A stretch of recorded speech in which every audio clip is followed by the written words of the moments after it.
question 43, on m'a dit que pour pouvoir facilement trier, filtrer et synthétiser des données, je devais les présenter d'une certaine façon. Quelles sont les règles?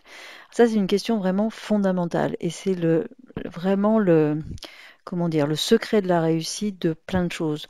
Des tableaux, des fameux tableaux croisés dynamiques, des regroupements, des sous-totaux, des filtrages, des tris, etc. Donc tout ça, c'est vraiment très important de bien le connaître. Une liste de données, c'est un ensemble d'informations ici qui va avoir forcément une ligne qui est l'entête. L'entête de la colonne doit être contenue dans une seule ligne. Comme vous voyez, si vous avez envie d'écrire deux mots l'un sous l'autre, eh bien vous utiliserez le fameux ici renvoi à la ligne automatique.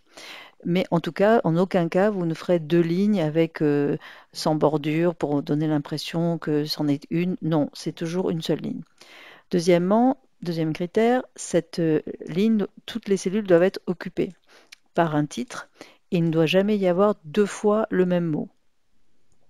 C'est très important. Autre critère, dans cette liste de données, il ne doit jamais y avoir une ligne entièrement vide. Je ne dis pas que pour une ligne, on peut manquer d'éléments ou dans d'autres cas, ne pas avoir toutes les informations, mais il ne faut jamais qu'il y ait une ligne entièrement vide. C'est pour ça que le célèbre j'insère une ligne au-dessus pour faire joli, enfin, faire joli, ça serait plutôt comme ça. Eh bien, non, ça c'est l'ennemi de la base de données, l'ennemi de la liste de données. Jamais de ligne entièrement vide dans une liste de données. Donc à aucun endroit de liste vide, à part évidemment à la fin. Imaginons un tableau de chiffres, si on fait un total, en tout cas, par contre, ce total, justement, on ne le colle pas, parce que si on le colle, il va le considérer comme faisant partie de la liste de données, et si on fait un tri, un filtre, etc., ça ne sera pas bon du tout.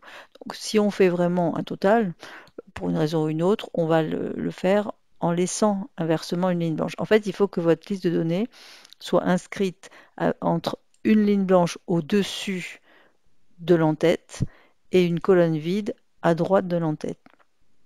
En gros, il faut qu'elle s'inscrive dans un périmètre bien défini. Si, par exemple, on dit ici, je veux mettre des petits commentaires à côté, eh bien, à la limite, on crée une cellule supplémentaire de titre qui s'appelle commentaire, même s'il n'y en a pas partout, s'il n'y en a qu'à certains endroits, mais en tout cas, on ne met pas des petits textes parasites qui risqueraient de ne pas être triés avec le reste, qui ne seraient pas filtrés, etc. Donc voilà les critères. Quand on veut vérifier qu'une liste de données est bien faite, on peut utiliser le raccourci CTRL étoile. Positionné n'importe où dans cette liste, quand on fait CTRL étoile, on peut vérifier que tout va bien, ça ne déborde pas, ça ne va pas plus loin, ça ne va pas à côté, donc c'est un bon critère.